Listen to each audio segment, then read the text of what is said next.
Retro Rebel is brought to you by TempleOfGeek.com, your one-stop shop for all things geek. You can find all of our episodes and fulfill your sci-fi, fantasy, and geek culture-related needs at TempleOfGeek.com. Welcome to the Retro Rebel Gamecast, where we discuss gaming and related topics. Retro Rebel is released most Fridays, and you can find this episode and much more by heading to TempleOfGeek.com or wherever you download your favorite podcasts. You can also follow us on Facebook and Instagram at Retro Rebel Podcast. My name is Stacy, and as always, is my as always with me is my fellow rebel co-host Amanda. Hello. I I didn't know like if you that spoke that. introduction better than usual. That was Well, extra spicy. that was for those out there that speak that particular language, of which has no name. It sounded like some Sims language. It was Simlish for sure. Yeah. Yeah. You should speak that then. I understood perfectly what you were saying. I thought so, but for everyone else out there, I wanted to translate. So what's been going on? We took a week hiatus, which tends to happen sometimes when things get busy. How are things? Yeah, it's good. I have been playing Pokemon as per usual.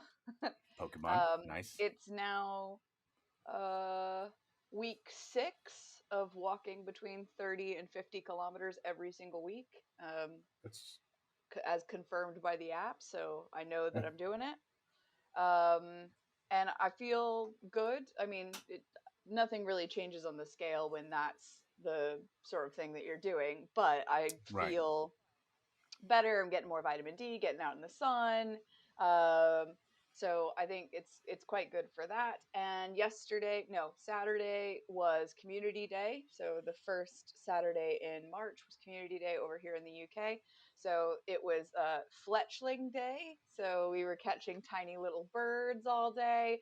It was double XP for catches. You know, everybody was really active in the group, and even though we were in lockdown, there was like quite a community feel. Um, and so, yeah, I was outside from 11 a.m. to 3 p.m. on Saturday catching Pokemon in I would still say it's winter. Yeah. And I feel satisfied.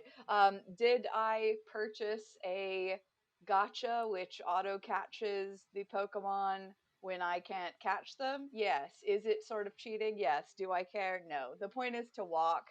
So I got to be honest, like that's what I care about, and I can't catch them if I stay in the same place. So, Okay, so explain what's a gotcha. Because I hadn't played it in a while. a gotcha is a third party device, which Ah, looks like a Fitbit, and it connects to your Pokemon Go and makes your uh, game think that you have a Pokemon Go Plus, which is something they sell and allow you to have. However, this thing takes it one step further. Instead of just alerting you when Pokemon are nearby, it'll just straight up catch them for you, which is not something that's approved for them now to. does it use your resources or does it It just does. literally catch them? It Okay, does use your resources. So you have to make sure that it can only use red balls. So you have to make sure you have plenty of red balls available. And, it can also spin Pokestops for you and stuff. But you kind of don't want it catching Pokemon that you've never caught before because its catch rate is not the best. Like, it's uh, just basically chucking red balls until it either runs away or it gets it. So, if you ever look at the journal to see its catch rate, it's pretty low. You could have done better yourself. However, right. um, you know, it is very satisfying to just breeze through an area and just see it go shoop, shoop, shoop, shoop, shoop, and just suck up the Pokemon. Like, that's very satisfying. And on a community day where you get a double XP for catches, it is super worth it. It catches it way faster than you could because you're trying for accuracy. It's just throwing it. Yeah. So it catches Pokemon way faster than Right. you ever could.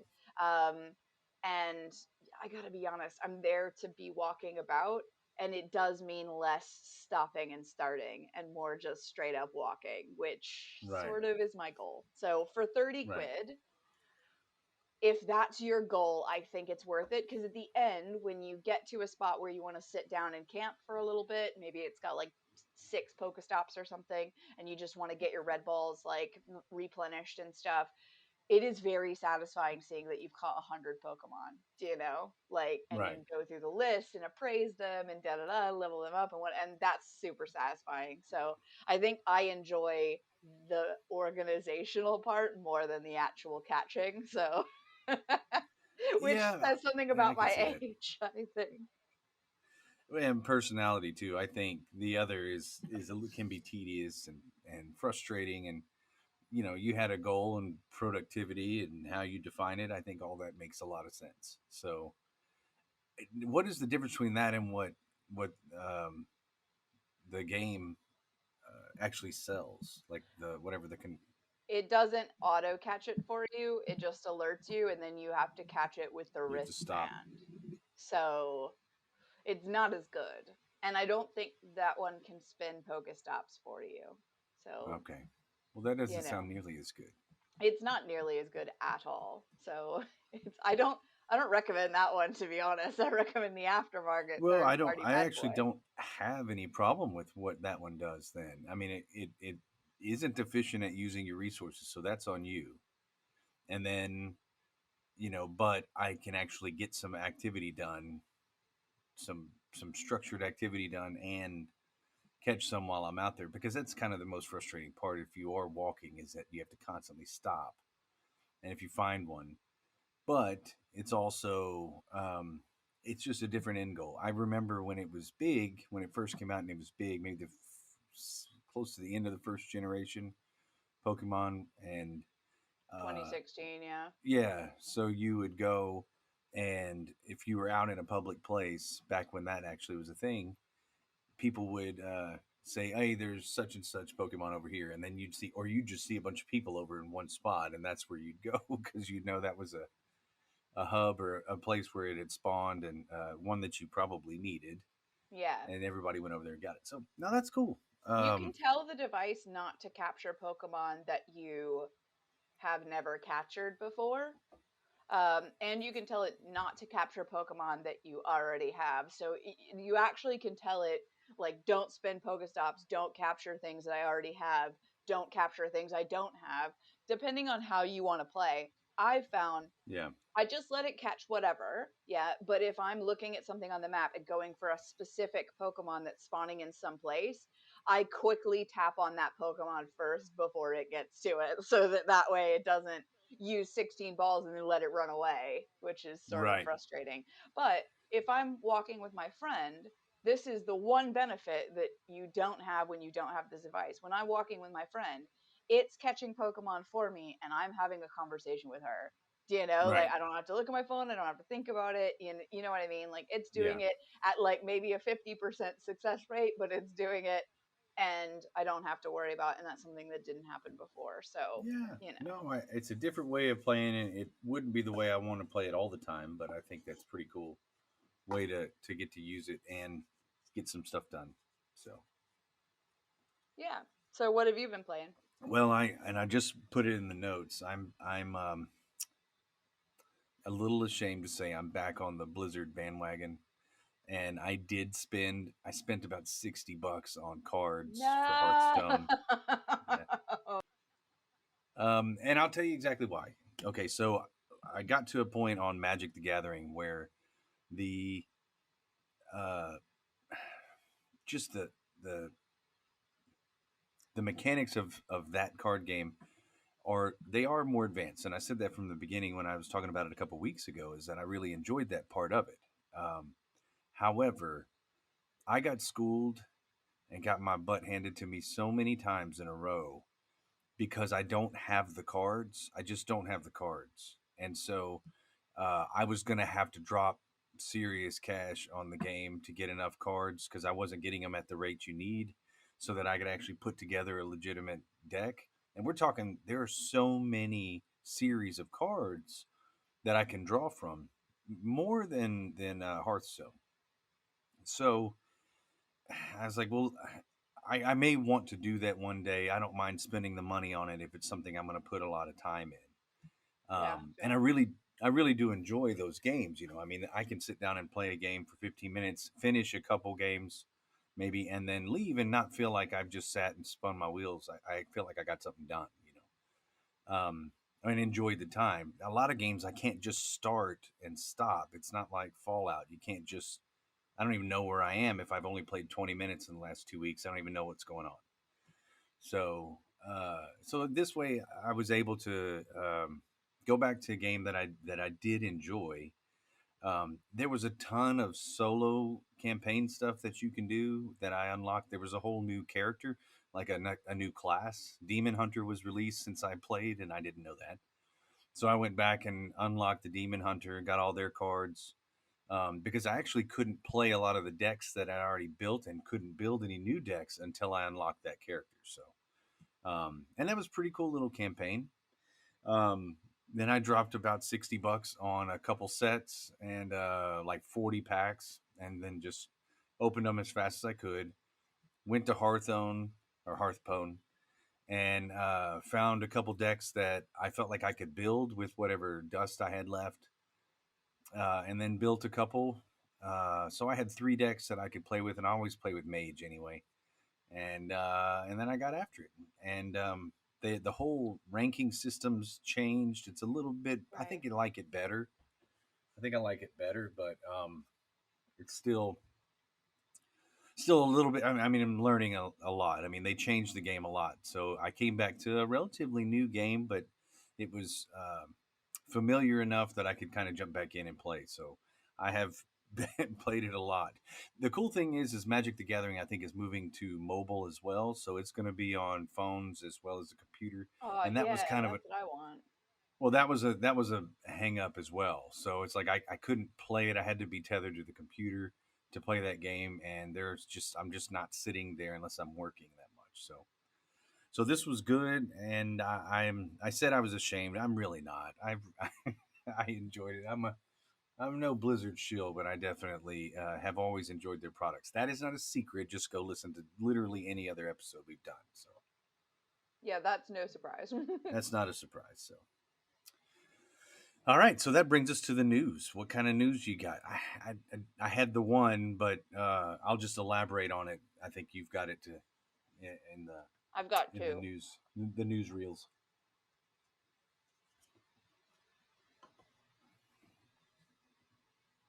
So should I go first? Oh yeah, because mine is just elaborating on yours. I couldn't find Oh, anything okay. else that I really cared to share. Hmm. That's all right. I think we've got a lot of meat in our main topic. Yeah, I think so too. Well, so my two pieces of news. The first one is that Epic Games has now acquired Tonic Games Group, Right? which means that Fortnite now owns Fall Guys. So the two biggest video game internet sensations of the last, I don't know, 10 years, um, with the exception of Among Us. But I mean, they could snap it up next for all we know. I mean, Fortnite, Fall Guys, and Among Us are like the big viral internet sensations. Like, they're the games everybody's been playing, they're what the streamers play.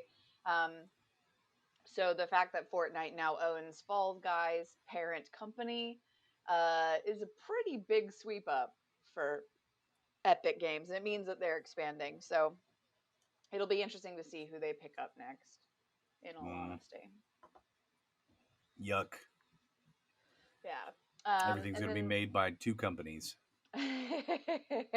well, and it'll be interesting to see how their lawsuit against Apple and Google pans out. I mean, they are making big waves in the industry for better or worse. So Right. we'll see how they get on. The next one is Steam darling Valheim now has more than 5 million players. That's It, huge. yeah, it's become so popular because actually it's a Viking game, it's a survival game, and it doesn't have a hunger or thirst meter that will actually kill you.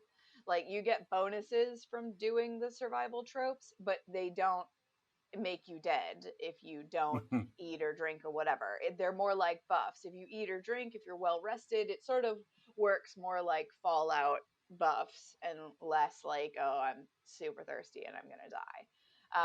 And I like that. And it looks like it's become very popular because other people are just tired of the hyper realistic hunger and thirst meters, which are they really that realistic? If you look at how quickly they deplete versus how much you'd actually need to not eat or drink to physically die. I don't actually think they're that realistic. Right. You can survive on water alone for weeks. Right. So, Right. I don't know how much I believe them anyhow. And we've talked about them before, but I do think the proof is in the pudding when so many people are now playing this early access Steam game, presumably because it lacks those things. Right. Yeah.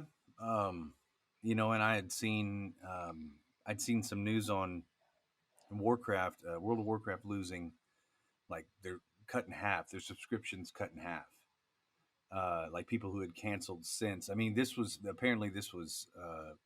latest expansion was one of the most popular in the history of the game, and then yeah, so I think there's been a mass exodus, from what I have read in the news, that from World of Warcraft, and just anecdotally, I know I've said this on a previous episode as well, but what they're doing in Valheim, I guess, making things, learning from the past and other survival games, and kind of eliminating maybe some of the hurdles or the things that were the least amount of fun from those.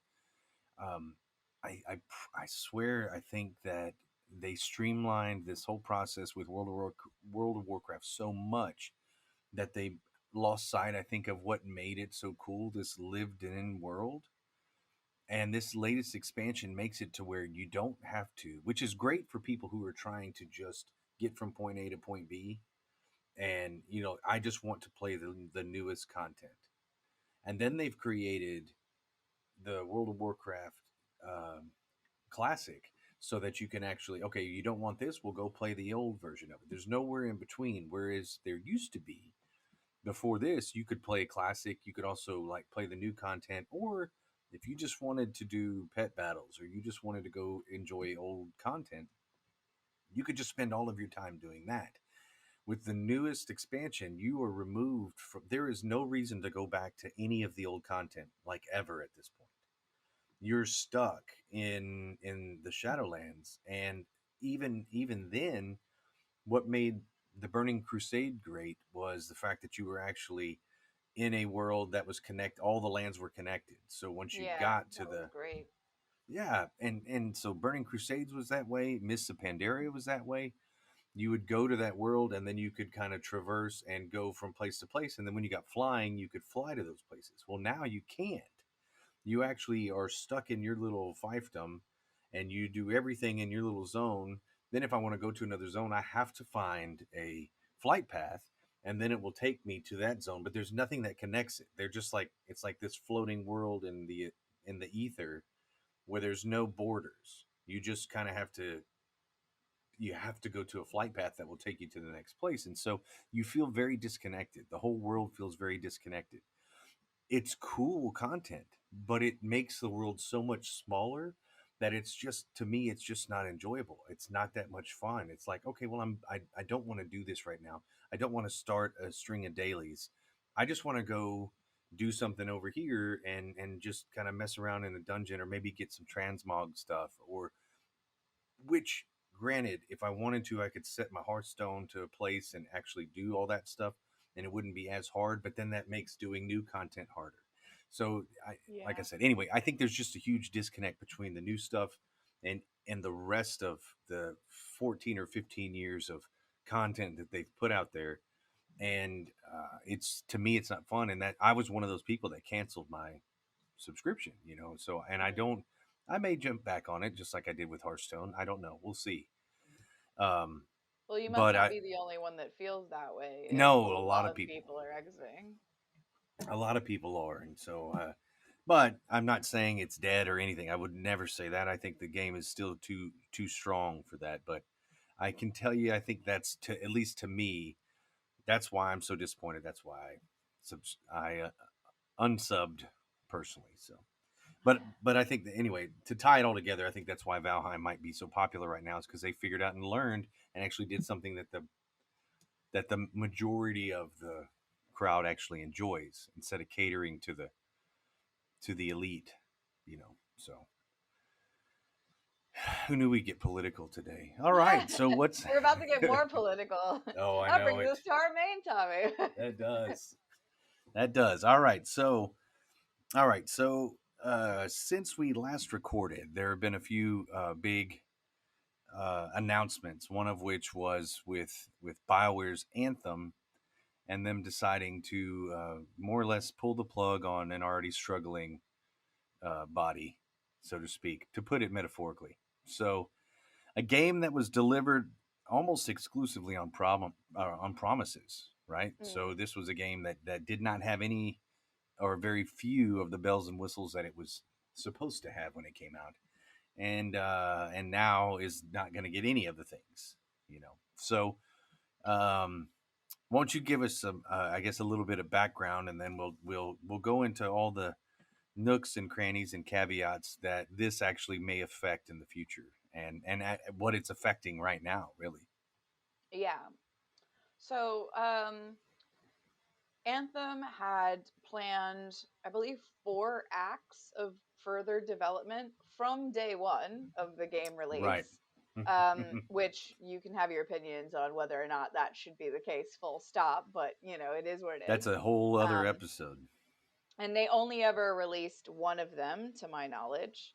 And I believe I played that one because it was released really late as well, and I think Right. I came to the game like nearly a year after release.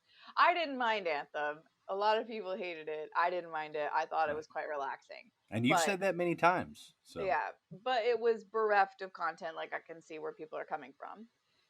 So you've got that coming from BioWare, and they're saying we don't have the bandwidth to do it. We want to focus on Dragon Age and the next Mass Effect, and basically screw Anthem and the patient player base that I'm sure does exist.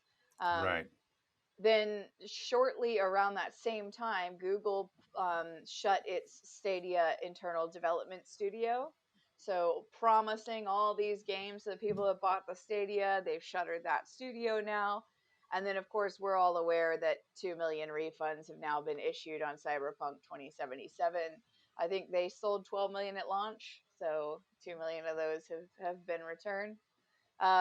It just feels like these days we're getting more promises and a lot less delivery than ever before. And I remember when devs missed one thing out of their promises, we used to kick off, at least in the MMORPG community, they used to do like teaser patch notes for what they were going to do with the next release, and everyone would pour over them. And that was like a covenant. And if they missed even one thing off of it, the player base demanded an explanation for it. A lot of times people would cancel their subs or leave or whatever. And I think um, we don't really talk about the broken covenants with console developers as much, or PC developers as much, namely because both of those media, you have like such a small return window usually, and how we have allowed this to happen, I think, is worth a discussion. And furthermore, like, are these developers actually violating the local laws and jurisdictions? Now, you'll find that Cyberpunk 2077 was found in a court of law in Australia to actually violate consumer protections, and that's why they were forced to offer refunds. And that isn't the first time that a game developer has been forced to offer refunds in Australia. Now, Australia has similar levels of legal recourse as the EU. And oftentimes, when Australia wins something, they just give it to the EU anyway because they know we have like almost identical laws. So, to save themselves a lawsuit, just to offer refunds here as well. Um, I did some research on the US consumer protections laws because, to be honest, I haven't lived there for a decade and things might have changed. They haven't. The US isn't nearly as good as the EU when it comes to your consumer protections. It's regulated by state governments and state courts, like the attorney general of each state would take up lawsuits against and class action filings against particular companies that have done you dirty. But whether or not a specific thing is illegal uh, tends to depend on the state in which you're in. So that's quite annoying. It's not like the EU. The EU law, which I believe applies to this case is the as described ruling, which basically means that whatever you get must match the description given to you by the manufacturer or any models or samples that you were shown at the time of purchase. So the fact that all these trailers and in-game footage and blah blah blah are all still live all over their social media, like on YouTube, yada yada, you can still find all these samples that aren't real. I think violates the as described ruling, and I think there is a lot of grounds for consumers to demand more accountability, demand refunds or recourse because they're actually not getting what they're being promised. And especially in the case of things like Anthem and Cyberpunk, and even Stadia to a certain degree, they had a published on their website development queue. They could be liable for this. So I realized that was a giant brain dump. So, what is your feeling about? Do you feel like it's getting worse? First off, Right. Oh yeah, absolutely, 100% getting worse. I think they're just taking inch by inch. Uh, Again, look, this is not political. This is business. This is what has been happening business wise. I've said it since as as early as I can remember on this show. I didn't like and do not like digital goods. I do not. I don't understand. I know why you do, and I know the convenience factor that most people have. With it, I'm guilty of it. I have downloaded, but what I've had to do with myself is reconcile.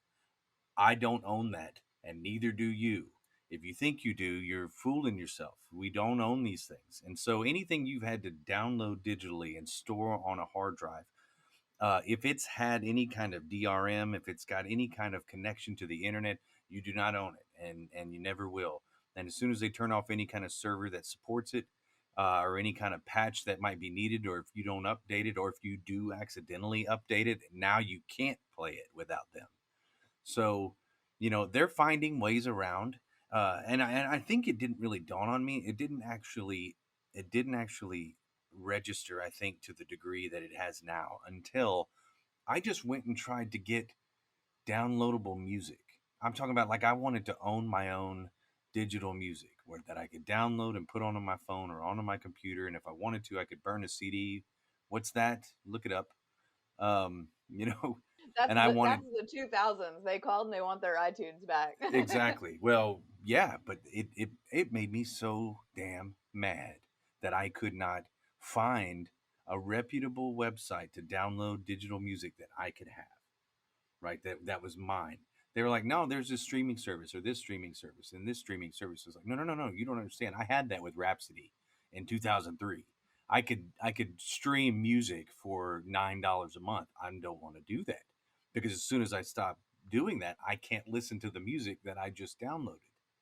I want the music for myself. So when I found out how hard it was to actually find, there is no iTunes anymore. Google Play switched to Google Music or YouTube Music. So it's like there are I think still websites that you can do it, but I haven't tried any of There them. are some illegal methods to do Right, that. and that's what I'm saying. Like, and even some of the artists now, they'll let you buy CDs, And I always go back and I try to rationalize it this way as well.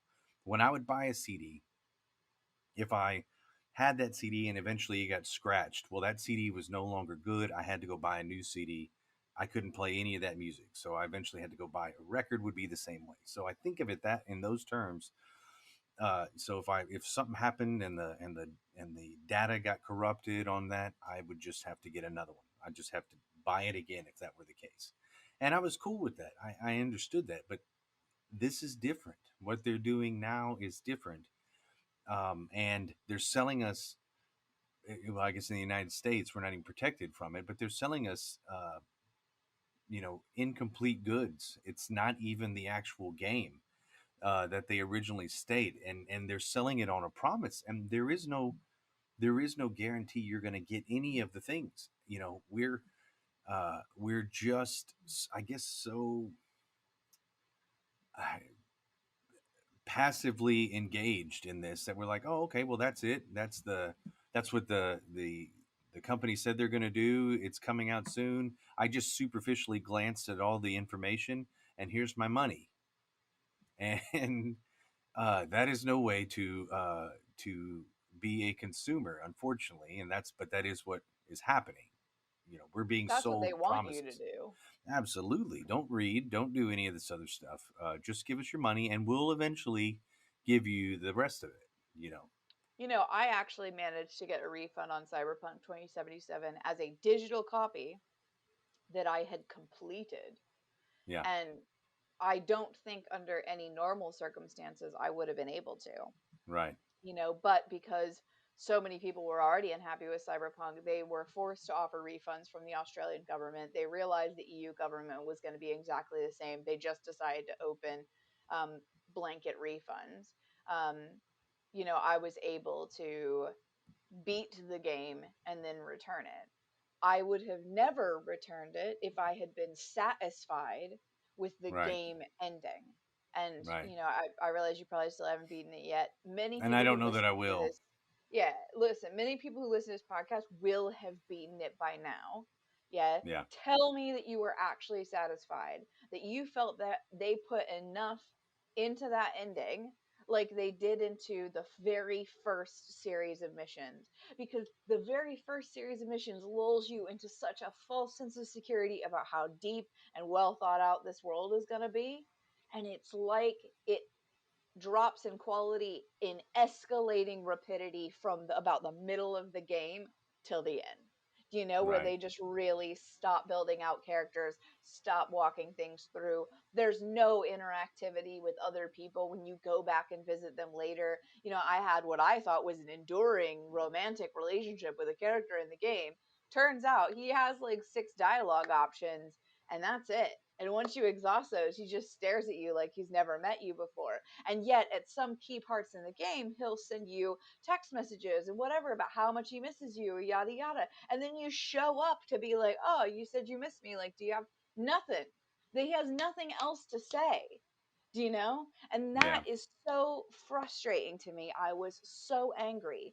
And I remember watching all the press releases, all their little like PR events on YouTube, every single trailer I could get my hands on. There was pre-order stuff. You could have gotten a whole console skinned in this terrible game. What a shame. Do you know? What a Right. shame. And I think there has got to be repercussions for that. Refunds aren't really enough if you think about it, because that doesn't teach them they can't do it. They still sold 10 million. There's still Right. 10 million people who were like, I mean, was it the best? But it is what it is. There were still 10 million people that was willing to accept that. I wasn't one of them. Yeah. I Right. I even bought it after the fact. I didn't buy it on day one. I read the reviews and I said, "Oh, I think I could tolerate that." And the Right. only thing that made me so super angry was the ending of the game. I said, "Actually, you know what? I shouldn't have to. You Yeah. know, I shouldn't have to. We That shouldn't just have to." I feel like I know you well enough that that had to be bad. Like it had to be really bad because of a lot of the games that we have mutually finished, for an ending to be that bad, that you'd be like, no, no, no, I feel like this warrants. I would not have done this in any other circumstance, but that's trash, and I Mm. deserve my money I back. was fine with Mass Effect 3. Like, That's what I'm all saying. the other endings that everybody else has said was absolute trash garbage, I was fine with. Like, Yeah. allow them to tell the authentic story.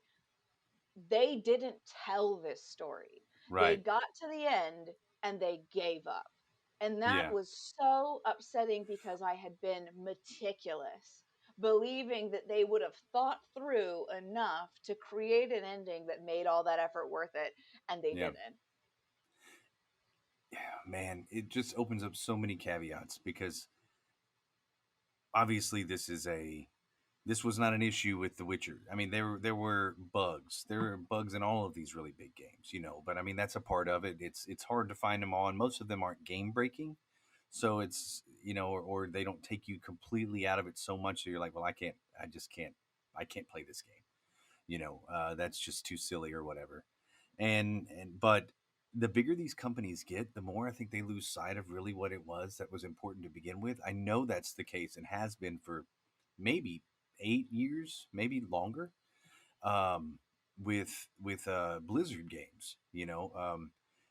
All of the big creative minds that were a part of some of these companies that have made some of these beloved games that we love. I think they've lost control of it. They've lost control of the beast, and these big companies have.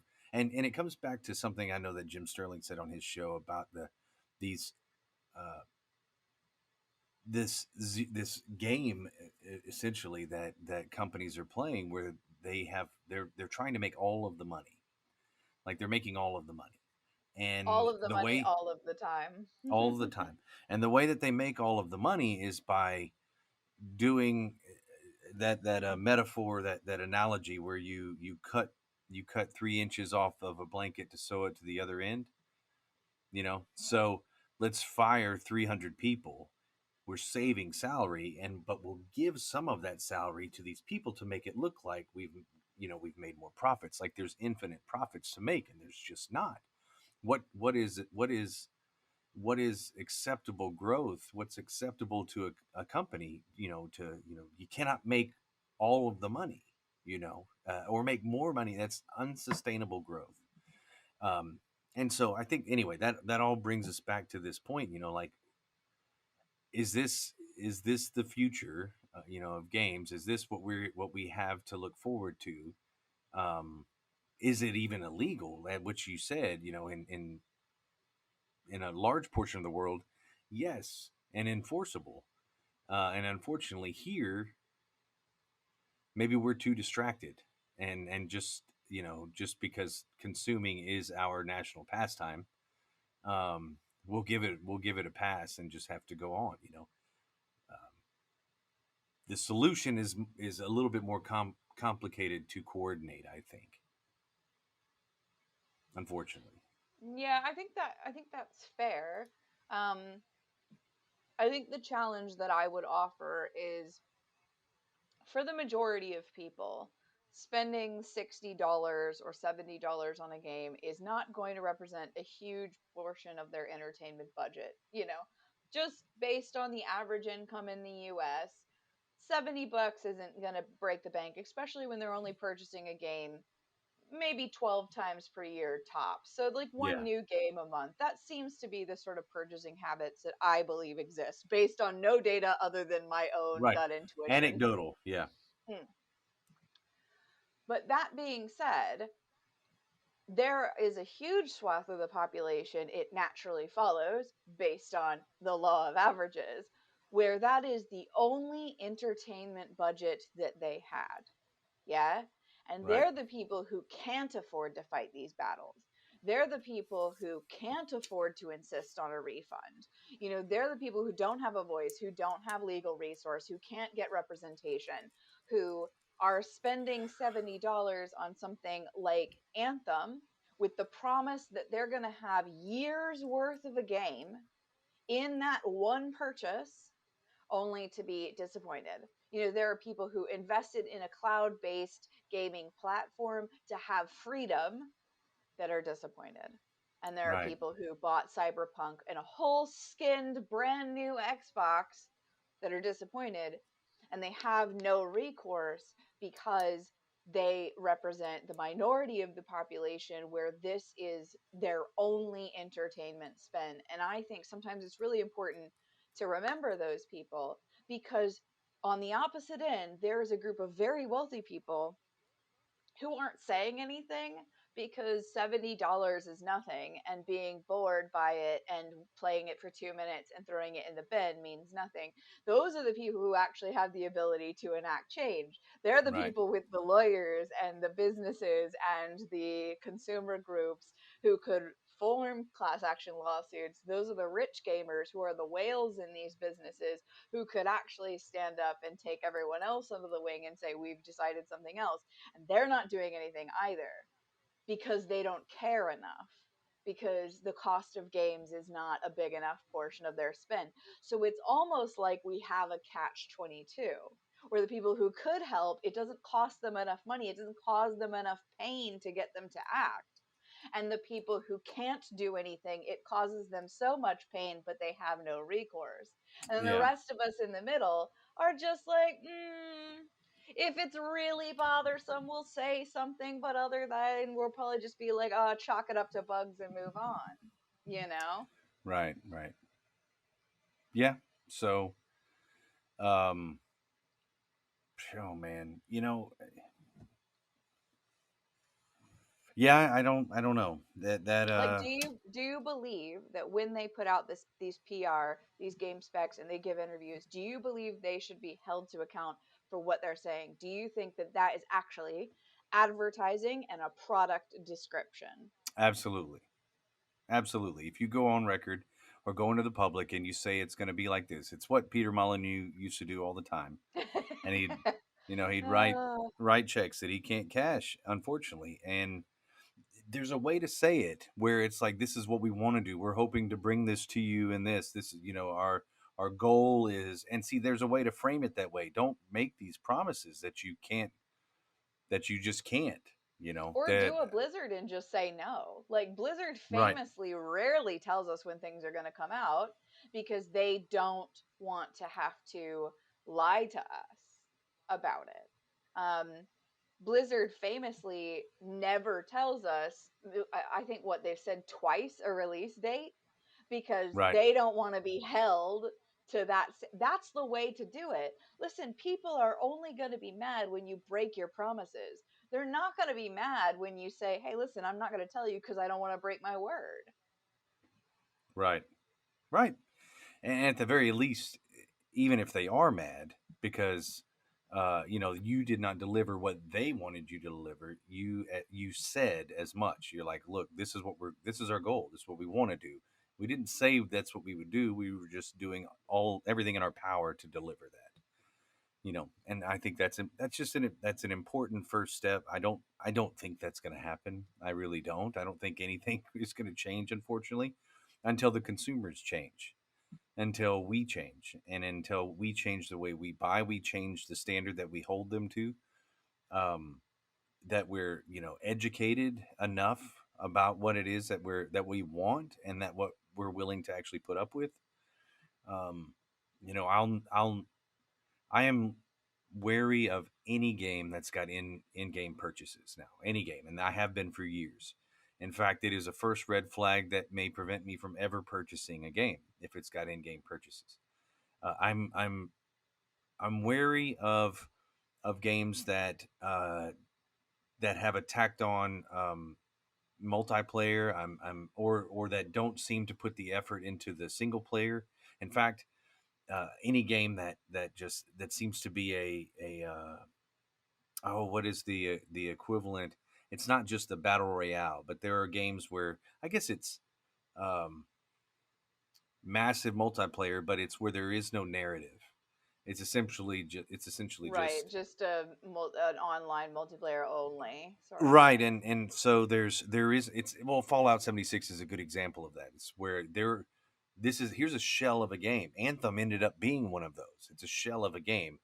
It doesn't really have anything but a hub and a bunch of ideas, and eventually things that could pay out and pay off if they actually developed it. And they didn't start out that way. They didn't start out to deliver that single player experience. And so I think I'm fortunate because I did really or I'm only drawn to that type of game. I'm only really drawn to the single player experience.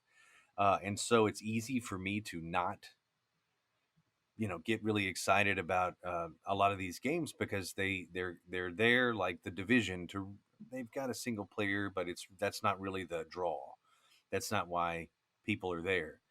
And so because of that, it's like, well, that's not tempting to me. But for so many other people, they get into it and they realize I can't even play this game if I don't spend more money than I've already spent just trying to buy the game. I didn't buy an experience. I bought an opportunity to actually get to experience the game. And that's the most unfortunate part of this. You don't even really get to enjoy the game. At least in a game like Hearthstone or Magic the Gathering, I can play for a few hours and earn enough cards for free just for playing the game. That's a few hours of my time and doing something that I really enjoyed, and I didn't have to spend any money.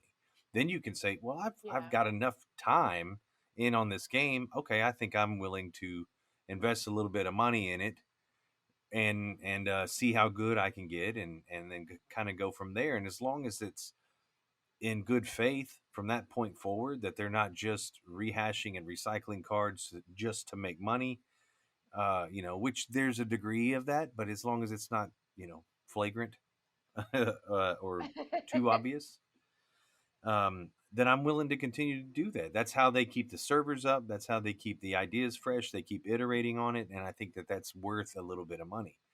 Um, but it will take a change from the consumer. We have to be the ones that make the difference, and just not support those companies. We don't give them our money.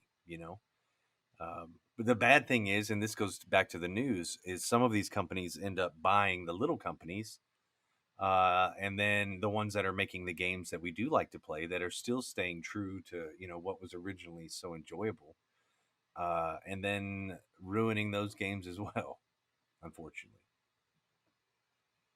So Yeah, I think it just makes sense to make sure that you insist on your rights when you're spending money at all in a game. If you bought a yeah, microtransaction, you didn't get the thing, it didn't transfer it, you would open a support ticket. So I don't understand why we allow a lot more of these broken promises to go through unchecked.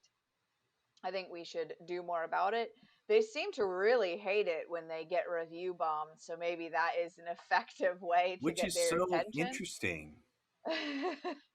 um, Yeah, that could be an effective way to get their attention. You obviously could always take a legal route. You could complain enough. Squeaky wheels sometimes do get the grease, so you may be able to get money back on a specific case.